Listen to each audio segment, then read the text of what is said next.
নমস্কার, কেমন আছেন সবাই? নিশ্চয়ই খুব ভালো আছেন। বাসন্তী রান্নাঘরে সবাইকে স্বাগত। নিরামিষ দিনে কিংবা উপোসের দিনে বা এমনি কোনো দিনে ফুলকো ফুলকো লুচির সাথে কিংবা রুটির সাথে কিংবা পরোটার সাথে আলুর তরকারি ছাড়াও যে তরকারিটা আমাদের বাঙালি মনের মণিকোঠায় জায়গা করে নিয়েছে, সেটা সুন্দর একটা কুমড়ো আলুর ছক্কা। আর আজকে আপনাদের সামনে তুলে ধরবো সম্পূর্ণ নিরামিষ, পেঁয়াজ রসুন ছাড়া একটা দুর্দান্ত স্বাদের একদম নেক্সট লেভেলের স্বাদ একটা কুমড়ো আলুর ছক্কা। আর এটা রান্নাটা খুবই সহজ। আশা করি রেসিপিটা আপনাদের ভীষণ ভালো লাগবে। আর ভালো লাগলে অবশ্যই চ্যানেলটাকে সাবস্ক্রাইব করে আমার পাশে থাকবেন। তাহলে চলুন দেখে নেওয়া যায় আজকে রান্নায় কি কি লাগছে। এখানে বড় সাইজের একটা আলু নিয়েছি, আর আলুটা এইভাবে ডুমো করে কেটে নিয়েছি। আলু আমি একটা নিয়েছি, আপনারা সেখানে চাইলে আলু একটু বাড়াতে পারেন। আর নিয়ে নিয়েছি কয়েকটা পটল। পটলের কিন্তু একটুখানি খোসা রেখেছি, এতে খেতে ভালো লাগবে। নিয়েছি এখানে 500 গ্রাম কুমড়ো। আর এই কুমড়োটা কিন্তু আমাদের বাড়ির গাছের। কুমড়োটা খুব স্বাদ, একদম কচি কুমড়ো, ওই জন্য আমি খোসাটা ফেলিনি। খোসা হালকা করে ফেলেছি, খোসা সমেতই নিয়েছি। তাহলে চলুন এবার রান্নাতে চলে যাই। প্রথমে গ্যাসটা জ্বালিয়ে বসিয়ে দেবো একটা ফ্রাই প্যান। এবারে প্যানটা ভালো মতো গরম হলে দিয়ে দেবো 50 গ্রামের মতো সর্ষের তেল।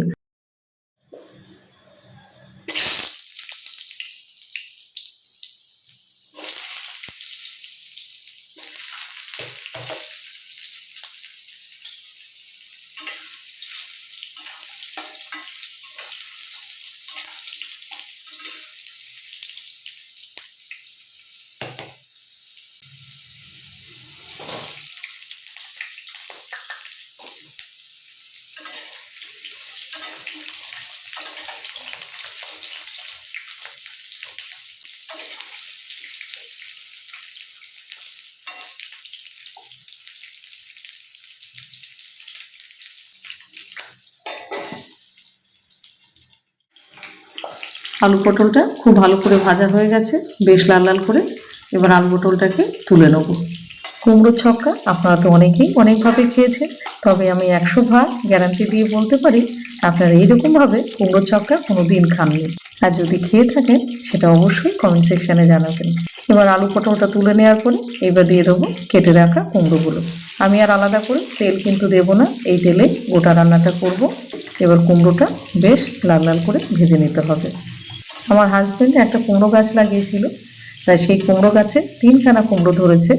একটা মোটামুটি 15-16 কেজি হবে, আর একটা কেজি 10-এ, আর একটা 2 থেকে 3 কিলো। তা আজকে ছোট কুমড়োটা কেটেছি। এবার এটা ঢাকা দিয়ে একটুখানি ভেজে নেবো। এটা হতে থাক, ততক্ষণে আমরা একটা মশলা করে নেবো। নিয়ে নিলাম একটা মিক্সিং জার, তাতে দিয়ে দিলাম 4 থেকে 5টা কাজু এবং মোটামুটি 25 গ্রাম মতো কিশমিশ দেবো। আর দিয়ে দেবো 3খানা শুকনো লঙ্কা। আমি এখানে কাঁচা লঙ্কার ব্যবহার করব না। 3খানা শুকনো লঙ্কা দিয়ে দেবো। আর দিয়ে দেবো বেশ খানিকটা আদা, প্রায় 2 ইঞ্চির কাছাকাছি আমি এই আদাটা দিচ্ছি। আর দুটো মিডিয়াম সাইজের টমেটো কেটে দিয়ে দিলাম এর মধ্যে। এবার এটাকে একটা ফাইন পেস্ট বানিয়ে নেব। পেস্ট বানানো হয়ে গেছে, আর এদিকে কুমড়োটাও কিন্তু সুন্দরভাবে ভাজা হয়ে গেছে। এবার গ্যাসের ফ্লেম লো টু মিডিয়াম করাই আছে। এবার উল্টে পাল্টে বেশ একটুখানি লাল লাল করে আরেকটু ভেজে নেবো, যাতে প্রত্যেকটা কুমড়ো খুব সুন্দরভাবে ভাজা হয়ে যায়। কুমড়োটা ভাজা ভালো হলে তরকারিটা কিন্তু খেতে ভীষণ ভালো লাগবে। আর আলাদা করেই ভাজবেন আপনারা যখন করবেন। কুমড়ো আলু পটল কোনোভাবে একসঙ্গে ভাজবেন না, ঠিক আমি যেভাবে করছি এইভাবেই করবেন। এবার কুমড়োটা বেশ লাল করে ভাজা হয়ে গেছে, এবার কুমড়োগুলো তুলে নেব। আর আজকে আমার ভিডিওটা আপনি কোথায় থেকে দেখছেন, কোন গ্রাম থেকে কিংবা শহর থেকে, সেটা অবশ্যই কমেন্ট সেকশানে জানাবেন। এবার কুমড়োটা তোলা হয়ে গেলে ওই তেলে দিয়ে দেবো কিছু ফোড়ন। দিয়ে দেবো 1/2 চামচ মেথি, 2টো শুকনো লঙ্কা, 1/2 চামচ গোটা জিরে এবং 2টো তেজপাতা। এবার ফোড়নটা ভালোভাবে ভেজে নেব। আর যেহেতু কুমড়ো ভাজার তেল চট করে কিন্তু একটু লাল হয়ে যাবে, তাতে কিন্তু ভয় পাবার কিংবা কোনো রকম টেনশন হওয়ার কোনো কারণ নেই। এবার ফোড়নটাকে একটু ভালো করে ভেজে নিতে হবে। আর ফোড়নটা ভালোভাবে ভাজা হয়ে গেলে এবার দিয়ে দেবো একটুখানি হিং। দেখতেই পাচ্ছেন তেলটা কিন্তু একটু কালো হয়ে গেছে। এবার হিং দেওয়ার সাথে সাথে দিয়ে দেবো মশলাটা, যে মশলাটা আমরা বেটে রাখলাম সেই মশলাটা। গ্যাসের ফ্লেম এখন লো করে দেবো। এবার মশলাটা দিয়ে ভালো মতো কষিয়ে নিতে হবে। পটল ভাজলে কিংবা কুমড়ো ভাজলে তেলটা কিন্তু একটু কালোই হয়ে যায়, সেক্ষেত্রে আপনারা চাইলে তেল চেঞ্জ করেও নিতে পারেন, কোনো অসুবিধা নেই। তবে আমি তেল আর চেঞ্জ করিনি, আমি ওই তেলে গোটা রান্নাটা করব। কোনো মন্দিরে বা পবিত্র কোনো স্থানে গেলে আমরা ভান্ডারাতে এক ধরনের এরকম কুমড়ো আলুর ছক্কা খেয়ে থাকি, কিন্তু আমরা জানি না তরকারিটা কিভাবে রান্না হয়। এবার দিয়ে দেবো একটুখানি জল, যাতে নিচে না লেগে যায়। এবার মশলাটা ভালো মতো কষাতে হবে, কেননা মশলা ভালোভাবে না কষালে তরকারি সেক্ষেত্রে খেতে ভালো হবে না। এবার মশলাটা ভালোভাবে কষাবো। এখন কিন্তু গ্যাসের ফ্লেম লো করাই আছে। এবার একে একে বাকি উপকরণগুলো দিয়ে দেবো। স্বাদের জন্য দিয়ে দিলাম 1 চামচের কাছাকাছি একটু লবণ, লবণটা দেখে দেবেন আপনারা। আর দিয়ে দিলাম 1 চামচ মতো হলুদ, আর দিয়ে দেবো 1/2 চামচ মতো জিরে গুঁড়ো, 1/2 চামচ মতো ধনে গুঁড়ো। এবার সবগুলো মশলা একসঙ্গে আর একটুখানি কষিয়ে নিতে হবে। এবার এটা মোটামুটি মিনিট খানেক কষানোর পরে দিয়ে দেবো 1/2 চামচ মতো কাশ্মীরি লঙ্কার গুঁড়ো। এতে ঝাল হবে না, কিন্তু তরকারির কালারটা খুব সুন্দর আসবে। এবার এটা দিয়েও ভালো মতো একটু কষিয়ে নিতে হবে।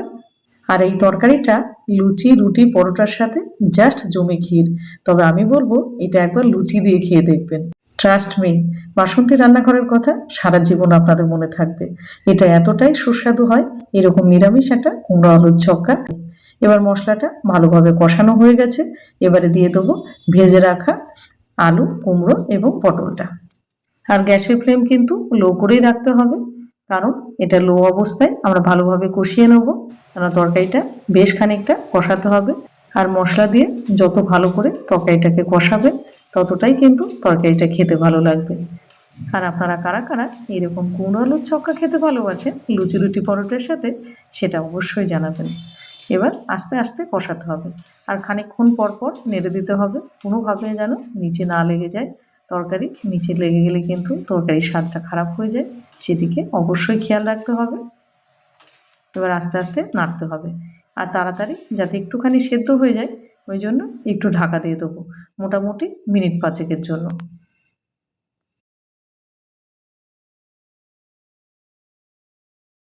5 মিনিট পর ফিরে আসলাম। আর এই তরকারিটা একটু সময় নিয়ে কষাতে হবে, যতক্ষণ না তেলটা ভালো মতো সেপারেট হয়ে যাচ্ছে ততক্ষণে কিন্তু তরকারিটা কষাতেই হবে। আর নিরামিষ তরকারির রেসিপি আমার চ্যানেলে কিন্তু অনেক দেওয়া আছে, আপনারা চাইলে সেখানে ভিজিট করতে পারেন। বাসন্তী রান্নাঘর, আশা করি আপনাদের ভালো লাগবে। ভালো ভালো নিরামিষ তরকারির রেসিপি আমি কিন্তু আপনাদের জন্য আপলোড করে রেখেছি। আর এই তরকারি রান্নার সময় যেটা মজার ব্যাপার হলো, সারা হেসেল দিয়ে গোটা বিল্ডিং দিয়ে একদম সুগন্ধে মম করে। তরকারিটা খুব সুন্দরভাবে কষিয়ে নিলাম, তেলটা সেপারেট হতে শুরু করেছে। এবারে দিয়ে দেবো এর মেন আকর্ষণ, সেটা হলো 200 ml মতো লিকুইড দুধ। আর আপনাদের ঘরে যে দুধই থাকুক না কেন, সেই দুধই আপনারা ব্যবহার করবেন। এবার দুধ দেওয়ার পরে ভালো করে তরকারিটার সাথে দুধটা মিশিয়ে নিতে হবে। আর এই দুধটা কিন্তু নর্মাল টেম্পারেচারে দুধটা দেবে, গরম দুধ কিংবা খুব ঠান্ডা দুধ দেওয়ার দরকার নেই। এবার দুধ দেওয়ার পরে আস্তে আস্তে এটাকে কষাতে হবে। যিনি কখনো কুমড়ো পছন্দই করেন না কিংবা পাতেই করেন না, এইভাবে একবার কুমড়ো আলুর ছক্কা খেলে তার কুমড়োর প্রতি আলাদা ভালোবাসা কিন্তু জন্মাবেই।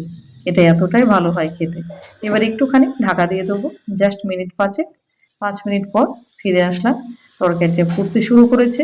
গ্যাসের ফ্লেম এখন কিন্তু লো টু মিডিয়াম করে দেবো।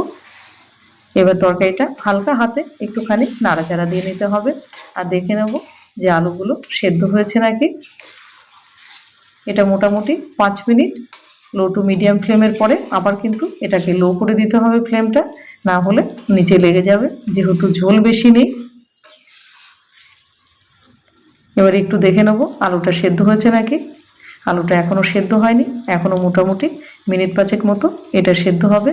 আবার একটুখানি ঢাকা দিয়ে দেবো। 5 মিনিট পর ফিরে আসলাম। আলুটা পুরোপুরি এখন আশা করছি সেদ্ধ হয়ে গেছে, আর তরকারি থেকে তেলটাও কিন্তু ছাড়তে শুরু করেছে। আর তরকারি কালার দেখে বুঝতেই পারছেন এটা কীরকম লেভেলের হতে চলেছে। এবার আলতো হাতে আবার এটাকে নেড়ে দিতে হবে। নেড়ে দেওয়ার পরে এবার বাকি যে উপকরণগুলো সেগুলো এক এক করে অ্যাড করব। ঝোলটা কিন্তু অনেকটাই শুকিয়ে গেছে, আর এই তরকারিটা কিন্তু একটু মাখা মাখা হবে। এবার আলুগুলো পুরোপুরি সেদ্ধ হয়ে গেছে। নিরামিষ তরকারি একটু তো মিষ্টি দিতেই হবে। আর এখানে আমি ব্যবহার করব 3 চামচ মতো খেজুরের গুড়। আপনাদের ঘরে যদি না থাকে তাহলে আখের গুড় সেক্ষেত্রে ব্যবহার করবেন, তবে চিনি দেবেন না, এই তরকারিতে কিন্তু গুড়ই দেওয়া হয়। এবার দিয়ে দেবো 1 চামচ মতো ঘি। ঘি না দিলে এই তরকারি অসম্পূর্ণ। এবার ঘিটা দেওয়ার পরে ভালো করে একটুখানি নাড়াচাড়া করে গুড় এবং ঘিটা মিশিয়ে নিতে হবে। এবার ভালো মতো মেশানো হয়ে গেলে এবার দিয়ে দেবো ফ্রেশ কিছু ধনেপাতা।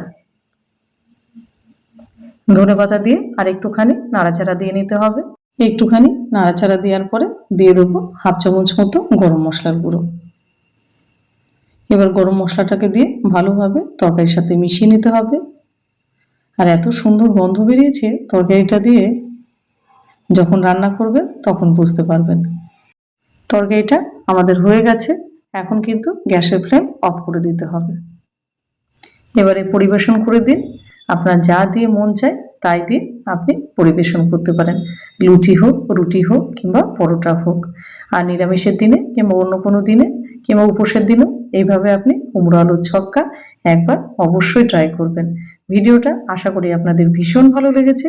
আর যদি ভালো লেগে থাকে অবশ্যই চ্যানেলটাকে সাবস্ক্রাইব করে সুন্দর করে একটা কমেন্ট এবং একটা লাইক, আর তার সাথে ভিডিওটাকে হাইপ করে প্রচুর পরিমাণে শেয়ার করে দিন এরকম একটা দুর্দান্ত স্বাদের একটা নিরামিষ কুমড়ো ছক্কার জন্য। তাহলে এরকম ভালো ভালো ভিডিও পেতে অবশ্যই আপনাকে ভিজিট করতে হবে বাসন্তী রান্নাঘর। আর আজকে আমি এটা পরিবেশন করব পরোটা দিয়ে, কারণ এটা পরোটা দিয়েও খুব ভালো লাগে খেতে। আর ভিডিওটা এত সময় দেখার জন্য আপনাকে অনেক অনেক ধন্যবাদ। তবে আজ আসি, ভালো থাকবেন, সুস্থ থাকবেন, আবার দেখা হবে অন্য কোনো ভিডিওতে।